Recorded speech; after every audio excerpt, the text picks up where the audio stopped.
మీకు ఏం జరిగింది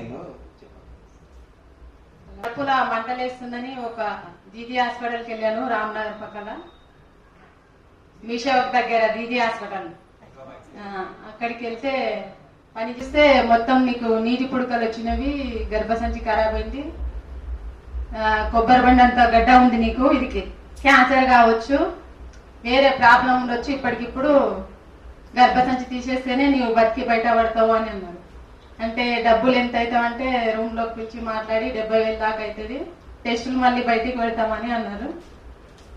అంటే ఎందుకు గవర్నమెంట్ లో చూస్తారు కదా అని అంటే వెళ్ళొచ్చు అని అన్నారు. కోటకొండ అన్వేష్ అన్న గారికి ఫోన్ చేశాము. ఫోన్ చేస్తే అక్కడి నుంచి ప్రదీప్ అన్నని పంపిస్తాను, తీన్కోటి హాస్పిటల్కి వెళ్ళొద్దామా అని అన్నారు. అక్కడికి వెళ్ళాము. అక్కడికి వెళ్తే వీళ్ళు చూసిన రిపోర్ట్లన్నీ చూసి ఎంజీ హాస్పిటల్కి వెళ్ళొచ్చు, క్యాన్సర్ గడ్డలో ఉండొచ్చు అని అన్నారు. వీళ్ళు పెట్టిన రిపోర్ట్ల వల్ల చెప్పారు వాళ్ళు.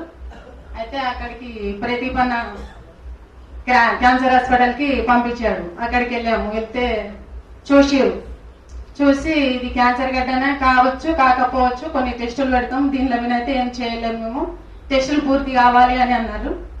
టెస్టులు అయ్యావి. అక్కడ టెస్టులు అయ్యి ఇది పెరుగుతుందా ఏం చేస్తుందా అనేది చూడాలని చెప్పి ఒక 2 నెలలు గ్యాప్ ఇచ్చారు నాకు. అట్లే మెడిసిన్ కూడా ఇచ్చారు, టాబ్లెట్లు. అవి టాబ్లెట్లు వాడుకుంటాను. ఇంకా 2 నెలలు అయిన తర్వాత మళ్ళీ పోయాను, టెస్టులు పెట్టి ఇంకా వాళ్ళు క్యాన్సర్ లేదు, నీకు ఏం గడ్డ పెరగట్లేదు, గడ్డ పెరిగితే క్యాన్సర్ ఉన్నట్టు, అయితే గడ్డ పెరగట్లేదు, నీకు అట్లనే ఉంది, ఉన్నది ఉన్నట్టే ఉంది, క్యాన్సర్ లేదు అని సంతోషించు, కానీ నన్ను వేరే హాస్పిటల్కి పంపించారని మాత్రం బాధపడకు, క్యాన్సర్ వాళ్ళకి మాత్రమే ఇక్కడ ట్రీట్మెంట్ వస్తుంది, నీకు రాదమ్మా, ఇక్కడ గడ్డ మాత్రం ఉంది, అది కొంచెం అందల మీద ఉంది, నీలపూర్కి వెళ్తే తీసేస్తారు, వెళ్ళమ్మని రాసిచ్చారు. రాసిస్తే కొంచెం నాకు ధైర్యం తెలియక ఏడ్చారు అనమాట.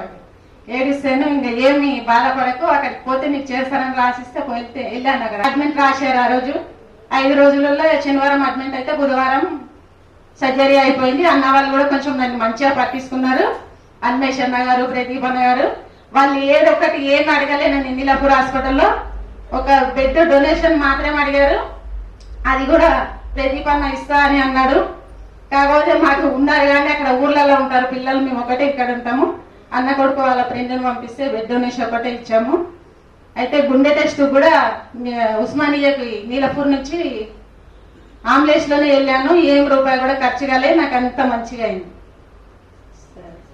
గర్భసంచి తీయలేదు, గర్భసంచి తీస్తే నువ్వు కష్టం తీసుకొని తినలేవు, చిన్న వేజ్ ఉంది, నీకు ఆధార్ అట్లా చూస్తే ఒక 40 ఏళ్ళు కూడా లేవు, ఎవరు నీకు పిచ్చా, నీకు ఎవరు చెప్పిన వాళ్ళు అని చెప్పి వాళ్ళు టెస్టులు చేసి మంచిగా చేసేవారు. మీకు అర్థమయ్యేది కదా, అంటే ప్రైవేట్ హాస్పిటల్లో గర్భసంచి తీసేయాలన్నారు, అంటే ఎక్కువ బిల్లు వేయడానికి. ఇవన్నీ గవర్నమెంట్ హాస్పిటల్కి వెళితే వాళ్ళు నిజంగానే చెప్పారు కాబట్టి అక్కడ నీలోఫర్ అయితే ఏమీ లేకుండా, ₹1 ఖర్చు లేకుండా, బ్లడ్ కూడా ఒకళ్ళు ఇస్తే ఒకళ్ళు ఆడ ఇవ్వాలి, మనం మాట్లాడితే ఇస్తామన్నారు. తర్వాత వాళ్ళు తెలిసిన వాళ్ళు ఇచ్చారు, లేకపోతే మేము అందిస్తామని చెప్పాము.